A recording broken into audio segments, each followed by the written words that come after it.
Assalamualaikum warahmatullahi wabarakatuh. Selamat pagi anak-anakku kelas 7. Bertemu lagi di pelajaran IPA pertemuan kedua bersama Bu Indah. Hari ini kita akan melanjutkan pelajaran yang kemarin. Di pelajaran minggu lalu kita sudah membahas tentang objek IPA dan pengamatannya. Di situ sudah Ibu bahas tentang besaran pokok. Nah, sesuai janji Ibu, hari ini kita akan membahas tentang besaran turunan. Sebelum kita memasuki pelajaran, Ibu mau pesan sponsor dulu. Jadi kalian bisa follow Instagramnya Bu Indah di @indahriwantrisna, ya. Terus jangan lupa karena Bu Indah nggak kayak kalian nih, Bu Indah juga sama kayak kalian kekinian. Jadi jangan lupa subscribe, komen, dan like YouTube Bu Indah di Indah Selalu Indah, disambung ya, Indah Selalu Indahnya. Oke, kita langsung masuk aja ke materi. Next. Ya, sekarang kita bahas tentang besaran turunan. Apa sih besaran turunan itu? Jadi besaran turunan adalah besaran yang satuannya diturunkan dari besaran pokok. Kemarin besaran pokok adalah besaran yang dapat dihitung, jadi memiliki satuan. Misalnya kemarin ada panjang, massa, waktu, suhu. Nah, dari besaran pokok itu bisa kita turunkan lagi, ya, yaitu besaran turunan. Jika suatu besaran turunan merupakan perkalian besaran pokok, satuan besaran turunan itu juga merupakan perkalian satuan besaran pokok. Begitu juga berlaku di dalam satuan besaran turunan yang merupakan pembagian besaran pokok. Misalnya contohnya seperti ini. Kemarin di besaran pokok, panjang itu termasuk ke dalam besaran pokok. Nah, dari panjang kalau kita mengukur, kita dapat angka panjang. Nah, kira-kira bisa kita turunkan nggak sih? Ternyata bisa. Bisa kita untuk menghitung apa? Bisa kita untuk menghitung luas, volume, ya seperti itu. Jadi dari panjang bisa kita turunkan lagi. Dari pokok bisa kita turunkan lagi, turunan lagi, seperti itu. Lalu kemarin ada massa. Massa itu kemarin berat, ya. Misalnya dari berat kita udah dapat beratnya berapa kilo atau berapa gram. Kira-kira sudah dapat angka ini bisa kita turunkan? Tidak bisa, seperti itu. Nah, lagi suhu atau waktu, nah itu nanti kita bisa turunkan. Next. Ya, di sini adalah tabel besaran turunan dan satuannya. Bisa dilihat. Kalau kemarin kan pokok ada panjang, massa, waktu, suhu, kuat arus, intensitas cahaya, seperti itu ya. Nah, ini turunannya. Dari turunan kita bisa mendapatkan kecepatan, massa jenis, luas, volume, gaya, energi. Nah, jadi misalnya besaran pokoknya adalah, kemarin kan kita sudah belajar besaran pokok. Besaran pokoknya ini adalah misalnya panjang, ya. Nah, dari panjang bisa kita turunkan untuk mencari apa? Untuk mencari luas. Untuk mencari apa lagi? Volume. Seperti itu. Ya. Nah, kecepatan. Dari kecepatan itu turunannya dari siapa? Dari waktu. Ya. Kalau waktu ini kita bisa turunkan mencari kecepatan. Nah, besaran pokoknya misalnya massa kemarin. Massa itu apa? Berat. Bisa kita turunkan menjadi apa? Mencari apa? Massa jenis. Seperti itu. Oke, next. Ya, ini adalah sistem satuan internasional. Jadi seperti yang minggu lalu sudah Bu Indah jelaskan. Jadi seluruh dunia itu punya satuan yang sudah disepakati secara internasional. Jadi mau kalian ke belahan dunia manapun, itu akan sama-sama tahu istilah-istilah sistem satuan internasional itu. Ya, jadi sistem satuan internasional telah disepakati pada tahun 1960 oleh Konferensi Umum ke-11 mengenai berat dan ukuran dengan nama Sistem Internasional atau disingkat SI. Nah, sistem satuan internasional ini menggunakan satuan dasar meter, kilogram, dan sekon atau biasa disebut dengan sistem MKS. MKS, meter, kilogram, sekon. Ya, sekon itu kemarin artinya detik. Kemudian, dan satuan yang lain yang biasa dipakai dalam fisika adalah cm, gram, second atau sistem CGS. C CGS centimeter gram sekon, tapi bacanya jangan centi ya, sentimeter seperti itu. Jadi kalau kalian ke belahan dunia manapun, mereka orang-orang di luar negeri tetap akan mengetahui yang namanya meter, tetap akan tahu yang namanya kilogram, second, gram, sentimeter seperti itu. Jadi jangan pakai berapa jengkal. Nah, kalau jengkal mereka tidak akan tahu istilah jengkal, karena istilah jengkal cuma punyanya Indonesia aja seperti itu. Ya, next. Oke, ini sistem satuan internasional ya. Ini dibuat tabel, jadi untuk mengetahui besarannya di sini panjang masa waktu, kita menggunakan satuan MKS-nya. Ukur panjang pakai apa? Meter. Ya, kalau masa kan berat, berarti pakainya kilogram. Kalau ukur waktu pakainya second. Nah, tapi panjang masa waktu ini dia bisa juga diubah menjadi CGS, centimeter gram. Untuk waktu tetap sama, second. Tidak ada satuan waktu jam atau menit ya. Kalau waktu hanya khusus waktu, dia satuannya second. Oke, tapi kalau panjang dia bisa meter, dia bisa sentimeter. Kalau massa dia bisa kilogram atau bisa gram. Ya, next. Oke, di sini adalah besaran turunan. Jadi kita menghitung tadi kan dari panjang, kita bisa nyari turunannya apa? Luas. Terus kita udah dapat luas, misalnya bangun ruang, katakanlah kubus. Kita udah dapat nih luasnya berapa, luas panjangnya berapa. Nah, nanti kita bisa mencari apa? Volume. Misalnya bak mandi deh, katakanlah bak mandi. Sebelum kalian mengukur bak mandi, kira-kira mengukur apa dulu kan? Luasnya dulu kan. Udah dapat, nanti baru diukur volumenya. Kira-kira bisa diisi air berapa nih volumenya? Ya, terus nanti turunan yang selanjutnya adalah konsentrasi larutan. Lalu ada laju pertumbuhan dan ada kecepatan. Di minggu lalu Ibu sudah membahas tentang pengamatan. Jadi sebagai seorang saintis atau jiwa peneliti, tidak harus peneliti sih. Mungkin kalian waktu SD kan pernah tuh nanam biji kacang hijau, kecambah. Nah, itu mengukur panjangnya dari mulai dia biji hingga dia pecah, kemudian tumbuh akar, lalu kotiledonnya membelah, ya, kemudian tumbuh daun untuk melakukan fotosintesis, lalu akhirnya makin tegak, daunnya makin lebar dan akarnya makin banyak. Itu namanya diukur dengan laju pertumbuhan. Oke, next.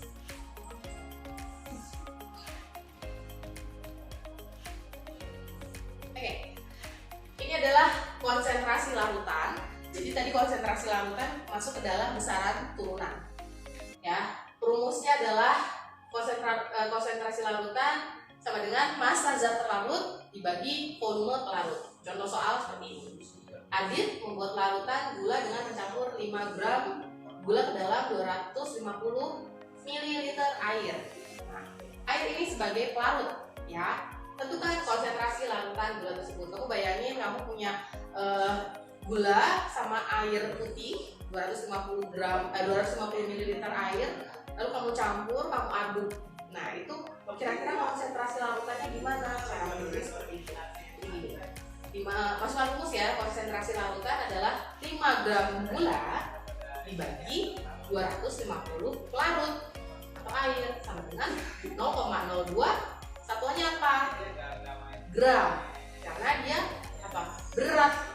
Berat siapa? Berat si zat yang terlarut. Jadi satuannya adalah gram per mililiter. Gitu. Oke, next. Ya. Berikutnya kita menghitung laju pertumbuhan. Oke. Ini rumusnya. Jadi laju pertumbuhan rumusnya adalah tinggi akhir dikurang tinggi awal dibagi waktu. Jadi ada contoh soal, tinggi tanaman kacang hijau di minggu pertama 2 cm. Kemudian pertumbuhannya di minggu kedua adalah 4 cm. Berapakah laju pertumbuhan tanaman kacang hijau tersebut?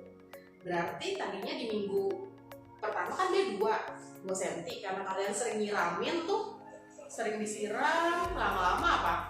Lama-lama makin panjang kan, jadi 4 cm nih kedua. Nah, cara menghitung lajunya gimana? Masukkan ke dalam rumus. Jadi tinggi yang paling akhir berapa? Yang paling gede berarti 4 dikurang yang paling kecil, tinggi awalnya 4 kurang 2 dibagi berapa? Bagi berapa? 2 minggu, jadi 14 hari gitu. Jadi 4 kurang 2 sama dengan 2 dibagi 2 minggu sama dengan 1 cm per minggu. Bu, kenapa satuannya cm? Berarti kita pakainya yang CGS, cm. Karena di soal dia pakainya cm, bukan meter, ya. Kalau di soal pakainya cm dan di sini pertanyaannya berapa meter, berarti harus diapain? Kalian ubah dulu dari cm ke meter, ya. Gitu. Tapi tergantung soalnya. Kalau soalnya udah cuma gini aja, ya udah berarti kan cuma dimintanya senti. Berarti pakainya yang CGS, cm gram second. Tapi kalau soalnya nanti mintanya berapa meterkah laju pertumbuhan tanaman kacang hijau tersebut, nah itu nanti baru kalian ubah tuh. Udah ketemu jawabannya 1 cm, ubah ke meter. Gitu. Jadi kayak pelajaran SD, konversi aja dari cm ke mm jadi berapa. Ya, next. Oke. Nah, kemarin langkah-langkah untuk melakukan pengamatan, pertama kan kita mengamati sesuatu yang akan diamati, kemudian interferensi, lalu mengkomunikasikan. Yang minggu lalu kan ada tiga langkah ya, ada 3 tahapan. Nah ini adalah disajikan grafik atau hasil pengamatan yang sudah kita lakukan. Jadi untuk mengkomunikasikan atau untuk sharing, untuk kasih tahu ke orang-orang, ini loh kita habis penelitian, hasilnya kayak gini loh. Nah, selain menggunakan lisan, kita juga bisa menggunakan data. Data bisa berupa apa? Grafik ataupun gambar ataupun diagram. Ini yang Ibu sajikan adalah grafik, ya. Jadi grafik tanaman kacang hijau yang misalnya Ibu tanam. Jadi dari hari ke-1 sampai hari ke-10. Ada 2 tumbuhan yang Ibu teliti, yang Ibu amati. Yang warna biru itu pertumbuhan yang Ibu taruh di tempat terang. Kemudian yang warnanya ungu Ibu taruh di tempat pertumbuhan yang gelap. Jadi maksudnya yang terang Ibu taruh di dekat sinar matahari, jadi dia terkena sinar matahari. Tapi kalau yang ungu Ibu taruh di dalam rumah yang tidak kena sinar matahari sama sekali. Ya, nah, dilihat hasilnya. Ternyata kira-kira mana yang lebih tinggi? Ternyata yang lebih tinggi sampai hari ke-10 adalah yang warna ungu, pertumbuhan tempat gelap. Wah, berarti dia lebih panjang. Tapi belum tentu dia lebih subur gitu. Jadi tanaman yang tidak terkena sinar matahari pasti akan lebih panjang, tapi dia akan lebih layu. Karena apa? Karena dia kekurangan sinar matahari. Matahari fungsinya untuk apa? Untuk melakukan fotosintesis, seperti itu. Jadi lebih baik yang mana? Tanaman, apakah tanaman kita sebut saja yang biru ini tanaman A, kemudian yang ungu tanaman B. Kira-kira lebih baik yang mana? Berarti apakah lebih panjang itu lebih baik? Belum tentu, karena dia layu, daunnya kuning, batangnya letoy, mudah jatuh seperti itu. Jadi yang lebih baik adalah yang A. Jadi pertumbuhan yang di tempat terang yang terkena sinar matahari karena dia aktif melakukan fotosintesis. Oke, next. Ya, ini ada contoh soal konversi atau menghitung timbangan. Kemarin kan di minggu lalu Ibu sudah membahas alat-alatnya ya, alat-alat yang di besaran pokok. Ya, kemarin ada kalau di mengukur panjang kita bisa pakai penggaris, jangka sorong, mistar, pita ukur, atau roll meter. Kemudian kalau massa atau berat kita bisa mengukur pakai timbangan atau neraca, timbangan bebek atau timbangan sama lengan. Ini adalah salah satunya. Jadi kita mengukur menggunakan timbangan. Ya, mungkin kalian pernah melihat timbangan ini di pasar atau di tempat-tempat lain. Jadi biasanya soal ini akan Ibu keluarkan. Ini hanya contoh soal ya, tidak perlu dikerjakan karena akan Ibu bahas bersama kalian. Gitu. Jadi di sini ada timbangan. Berarti ini sama lengannya sama ya, seimbang ya, sejajar ya. Berarti tidak ada yang berat atau tidak ada yang ringan. Berarti sama beratnya. Nah, berarti untuk mengetahui berat M-nya, M ini berapa? Jadi ini ada tiga bandul nih, dimasukkan ke lengan yang sebelah A. Kita sebut A saja. Kemudian yang ini kita sebut lengan yang B. Nah, misalnya ada pertanyaan,